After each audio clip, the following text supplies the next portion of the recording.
اولنی حکمت دی کې دا دی، د ټولو نه لوی حکمت دا دی چې دا بندگی د الله ده او په دې سره بنده خپل رب ته نږدې کیږي. بس دا یو هم کافي دی. که نور بیان نه کړی شي نو دا یو هم کافي دی چې دا بندگی د چا ده؟ بندگی د الله ده او په دې سره بنده خپل رب ته نږدې کیږي. دویم حکمت بیا په دې کې دا دی چې د دې د لاسه په انسان کې تقوا پیدا کیږي. او دا حکمت الله په خپل ذکر کړی دی په قرآن کې. کتب علیکم الصیام کما کتب علی الذین من قبلکم، روجه لازم کړی شوی د په تاسو باندې لکه څنګه چې په پخوانو باندې لازم وه. ولې یا الله منګه تږي کې نه، منګه وږي کې یا الله نه، منګه ستړي کې ځکه د روجې به موږ لازم کړی نه، موږ په تکلیف کې اچوي یا الله نه. نو بیا د څه دپاره وایي لعلکم تتقون چې په تاسو کې تقوا پیدا شي. حدیث کې راځي که نه په صحیح بخاري کې شتي من لم يدع قول الزور والعمل به والجهل فليس لله حاجة في أن يدع طعامه وشرابه. یو سړی چې د دروغو خبرې پرې نه دي او په دروغو باندې عمل پرې نه دي او د جهالت کارونه پرې نه دي او ګناهونه پرې نه دي، نو الله ته د دې ضرورت نشته چې د ځان بند کړی د اوبو نه او د خوراک نه. معنی د دې حدیث ته ده چې الله خو تقوا غواړي او په دې کې تقوا رانغله، نو په دې روژه باندې الله څه کوي؟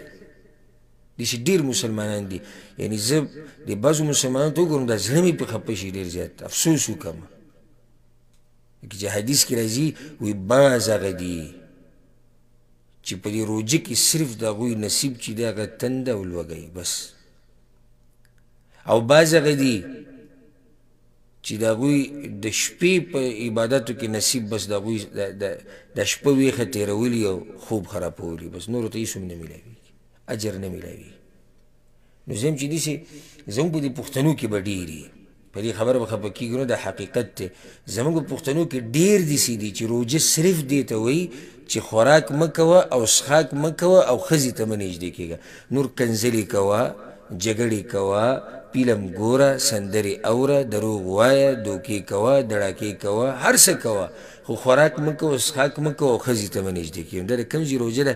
پیغمبر صلی الله علیه وسلم وایي الله ته خو د دې روژې ضرورت هم نشته. نو دریم حکمت پکې دا دی چې دا زړه خالی شي، خالی د الله سوچ او فکر ته او ذکر ته.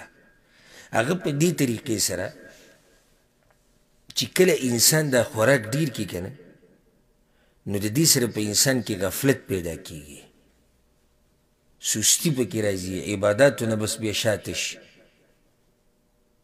نو دا روژه دې دپاره فرض شو چې زمونږ د معده خالی شي لږه، نو چې معده خالی شي نو زړه به د غفلت نه را بیدار شي، نو د الله طرف ته به توجه پیدا شي. څلورم حکمت په دې کې دا دی چې موږ د الله د نعمتونو قدر وپېژنو. څنګه د الله د نعمتونو قدر وپېژنو؟ داسې خلک کوم شته چې هغوی ته دا خوراک نه میلاوي، نو چې د هغوی به څه حال وي؟ نو ته به بیا د دې نعمت شکر ادا کړي. پته تا ته ولګېده چې د سحر نه د ماښامه پورې ځان بندول د یو څو ګنټې د خوراک او څښاک نه څومره ګران کار دی، نو هغه خلک چې ورته بلکل نه میلاویږي د خوراک او څښاک، نو تا ته به د نعمت قدر پیدا شي. پنځم حکمت دا دی چې د غریبانو احساس به راته وشي، د هغوی سره به مرسته وکړي. لکه حدیث کې راځي که نه چې پیغمبر صلی الله علیه وسلم په صحیح بخاري صحیح مسلم کې دا حدیث دی چې پیغمبر صلی الله علیه وسلم ډېر غني انسان و، اجود الناس، او بیا د پیغمبر سخاوت به په رمضان کې ښه ډېر شو. ولې ځکه چې انسان ته په رمضان کې د غریب هغه احساس وشي چې یاره دا موږ یو څو ګنټې ګوره صبر نشو کولی، دغه غریبانو به څه حال وي. شپږم حکمت دا دی چې دا نفس د سختو تیرولو سره عادت شي، دا نفس د سختو تیرولو سره عادت شي. ځکه چې دا خو د الله نعمتونه دي، کله یي او کله نه یي. کله به تا ته خوراک لیټ کېږي، کله به څښاک، کله به ته نه میلاوي، نو چې دا نفس عادت شي دې سره. بل چې تا ته اندازه ولګي چې زه به د خپل نفس څنګه کنټرولوم. التمرن على ضبط النفس، داسې ورته موږ په عربۍ کې ویلی شو. التمرن على ضبط النفس، یعنی پریکټیس کول د دې خبرې چې زه به د خپل نفس څنګه کنټرولوم. تا په روژه کې خپل نفس کنټرول کړی دی که نه؟ د خوراک نه دې کنټرول کړی دی، د څښاک نه دې کنټرول کړی دی، د عورت د شهوت نه دې کنټرول کړی. نو دا یو قسمه پریکټیس روان دی، تمرن دی. وم حکمت پکې دا دی چې دې نفس کې دننه عجزي پیدا شي او تکبر تی ختم شي.